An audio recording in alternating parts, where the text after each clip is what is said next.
Hello, I'm David Wasson with CAPS, manufacturer of the HERT 50-ton high static chilled water air handling unit.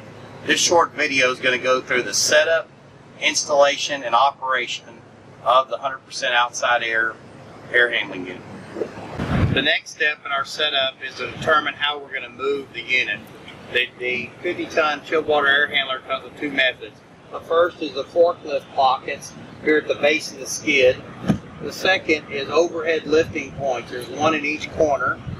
The unit can be lifted by a single point from a crane or cherry picker. And you always need to check the weight tag here at the bottom, which weighs 3,500 pounds, to verify that the forklift or the crane has the capacity to be able to move the unit. The center of gravity is clearly marked on both sides as well for rigging and for safety. The 50-ton chilled water air handler requires 460-volt 3-phase 60 Hertz power.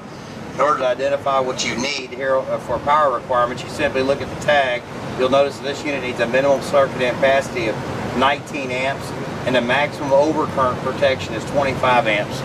All the CAPS manufactured equipment has an integrated built-in circuit breaker, so you're only going to need to protect the circuitry of the power and the cabling coming to it.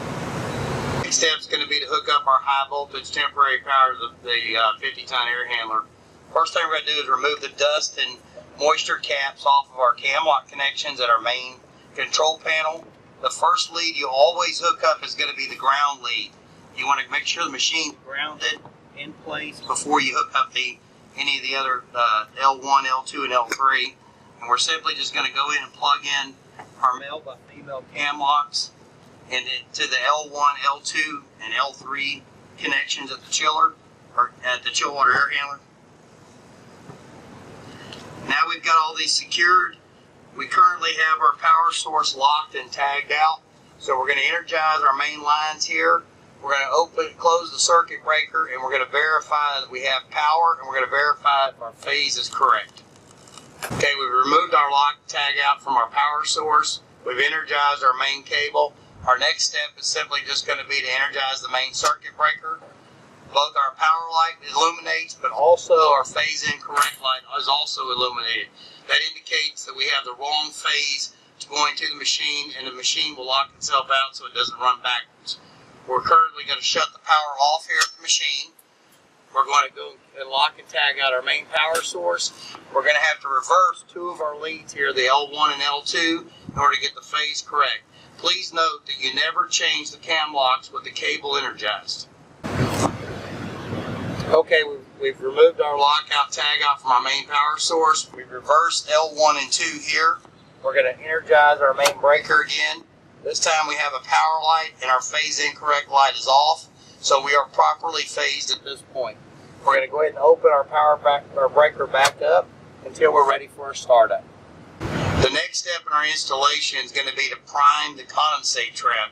Due to the high static nature of these air handling units, they produce a lot of high static pressure and the outside air and the delta T across them. They produce a tremendous amount of water, but you first need to prime the trap. Simply use a bottled water or a hose. Simply going to take the water and pour it and squeeze it inside the trap. Here, that'll cause a prime.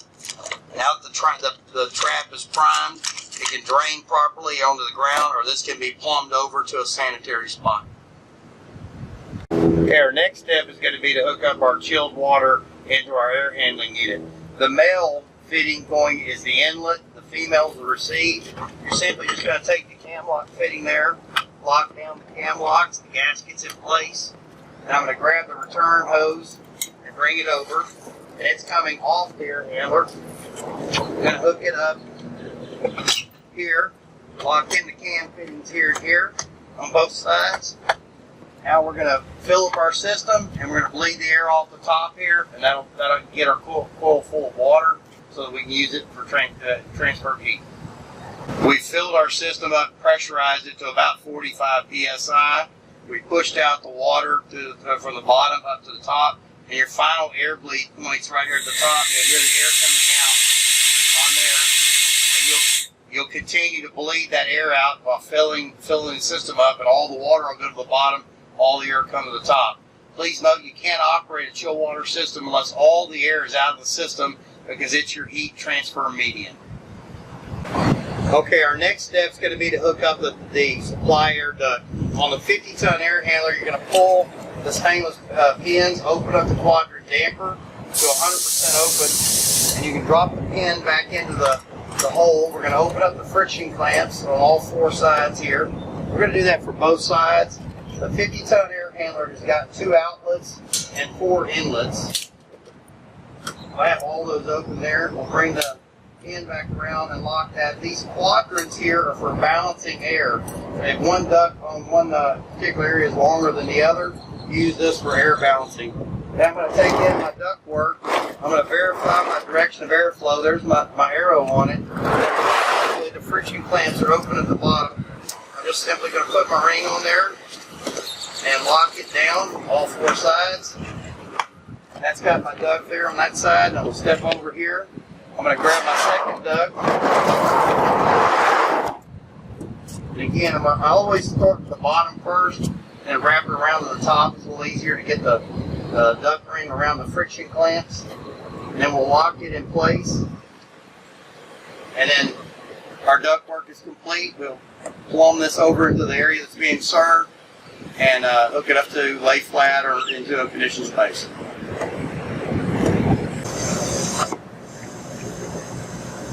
The 50-ton 100% outside air unit is just that. It's intended to be designed for 100% outside air.